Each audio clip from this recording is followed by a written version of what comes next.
Hey everybody, Paul here. Wanted to make a quick follow-up video to one that I made previously in the year, and that was for the Ridge Racer Arcade 1-Up cabinet. Now, if you remember, when I first got the cabinet and I assembled it, I had some issues. It didn't work out of the box. I had to take it apart and put it back together. Make sure all the wires were connected properly. And then it fired up, and I've had it ever since. Now, I've moved the location of it. If you watch the previous video, you'll see it's on the other side of the room now. So I wanted to give you my thoughts and let you know what I think about this cabinet now that I've had it for a few months. Shake and bake. What does that do? Did that blow your mind? That just happened. Okay, so let's take a quick look at the cabinet again just to remind everybody. Oh, there's a glare. That happens. What it looks like, so this is it. I bought this little handy stool which matches it. It was only, I think, 40 bucks, something like that. There am I in the reflection.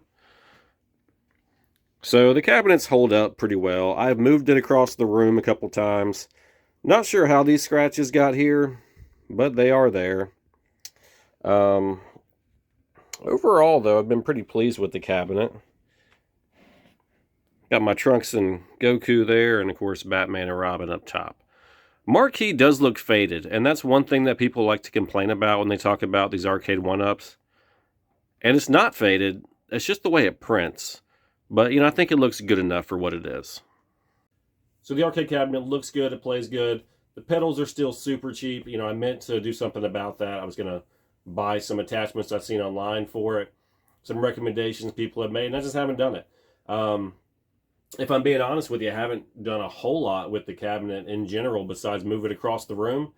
I've played through all the games a little bit.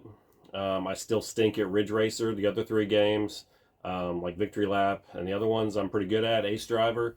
But Ridge Racer, I'm just not good at. So it's not the most enjoyable experience. What, like it's hard? As far as other people playing, I've had friends come over and try it, and they're all like, yeah, that's cool, but they play about 1-2 races and they're kind of done.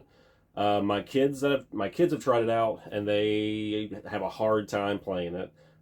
Same thing for my wife. She played it, but she's like, this is more of like a conversation starter, in my opinion, as it currently sits.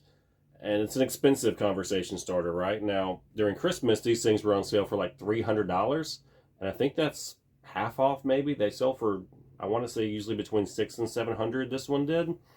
So if you were to pay that, unless you just really, really like these 5 games that came with the cabinet, I mean, that would be crazy. That's crazy. With saying that, though, there are some cool mods you can do. Some mods you can buy online if you don't want to try to figure them out yourself, where you just replace the whole board, and then you'll have a whole cabinet full of racing games. And that is something that I intend to do at some point. Not today, not tomorrow. It'll probably be a ways off. Not today. As it sits now, it gets played a few times a week, usually by me. And yeah, it's fine. It does what it's supposed to do. It's held up well. The stool definitely makes it more enjoyable to play, because standing is still not quite the right height. So let me know what you do with your Arcade 1-Up, or Legends cabinet, or whatever cabinet you may have. Do you still play it? Do you intend to play it? Have you made any modifications to it? If you like this kind of content, hit the subscribe button, like the video, that definitely helps. And I do appreciate you watching. Thank you.